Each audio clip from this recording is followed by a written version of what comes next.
immédiate koa dia na nikarakara ny ataontsika hoe salon na ny varavarana misokatra porte ouverte anio 17 octobre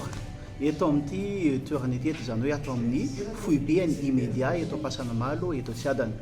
Inona moa zavatra atao eto fa fampahafantarana ny reo tanora malagasy izay hoavin'ity firenentsika ity hoe ny teknôlôjia amin'izao fotoana izao dia tena misy asa be dia be misokatra. Be dia be ny asa azo atao anatina teknôlôjia fa matetika koa tanora malagasy nefa ny varinany amina sehatra hafa ary rehefa varinany amina zavatra hafa dia matetika lasa miteraka chômage satria lasa mitovy talenta natao mitovy spécialité daholo ireo malagasy tanora malagasy ny kamarony anka lasa maro anisa dia maro anisa no tsy anasa amin'izao fotoana izao. Aty amin'ny teknôlôjia nefa dia mbola malalaka tanteraka, tena malalaka tanteraka ny asa ary tsy akijanona mihitsy ny fitadiavana mpiasa sy ny fisikafan'ny lalak'asa rehetra aty amin'ny lafiny teknôlôjia. Dia izay mihitsy ny nampahafantarana androany hoe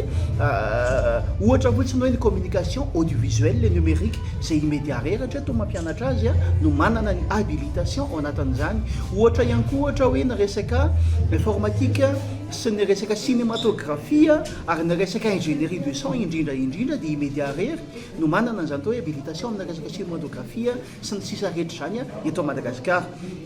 Izany hoe izy ihany université habilité amin'ny ministèren'ny fampianarana ambony sy fikarohana ara-scientifique ary ihany koa ny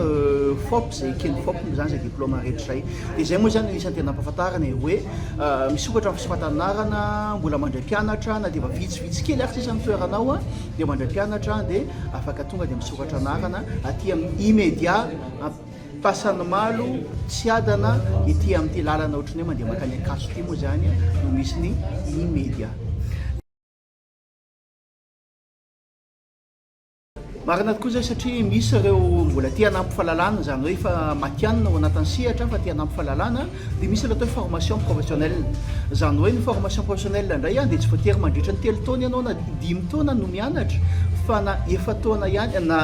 azafady na 9 volana ihany na 8 volana na 5 volana na 12 volana dia afaka avitana tanteraka mifehana izay ny tontolon'ny sary sy ny feo ary ny resaka web izay. Zay zany ilay formation professionnelle. Ny université dia mariako fa tsy maintsy manana ny baccalauréat fa ny CFP indray dia na manana na tsy manana ny baccalauréat ianao dia afaka mianatra ao anatin'izany formation professionnelle izany izay anisan'ny any an-tanana moa zany satria no amin'ny formation professionnelle dia adiny 2 isan'andro ihany mianatra dia malalaka be ianao zany ny tontolo andro afaka manao ny asa aman-draharaha. Saingy kosa ny université dia amin'ny formation académique azy zay dia mila mianatra mandritra ny 3 taona ianao ary misy taona tena indro tontolo andro ianao dia eo, misy taona mety mba hoe tapak'andro ihany fa matetika moa zany dia mianatra isan'andro ny formation professionnelle atao amin'ny université mantsy atao amin'ny immédiat. Miroborobaka hatreny ny fampianarana ampitain-davitra ilay antsoina hoe anabaka aiza ho aiza ny immédiat manoloana an'izay. Miroboroboko tokoa ny fampianarana ampitain-davitra izay amin'ny alalan'ny teknôlôjia internet sy ny sisa no ampianarana azy ary ny tombony ngeza be dia izao tsy misy voafehiny fehitany intsony no fampianarana amin'izao fotoana izao satria maro dia maro ireo mpianatra eo Afrique mianatra atao amin'ny université immédiat amin'ny alalan'ny resaka formation en ligne. Ao ihany koa ireo malagasy monina ny ivelany na vahiny koa monina ny ivelany ohatra hoe la France zao misy mety gakytsika misy mianatra atao amin'ny immédiat ve ny any la France eny tompoko ao Canada misy ary amin'ny firenena goavana rehetra ny ankamaroany ireo dia misy satria matoky sady ny lazan'ilay université immédiat izy dia lasa manovy fahalalana amin'ny ataontsika hoe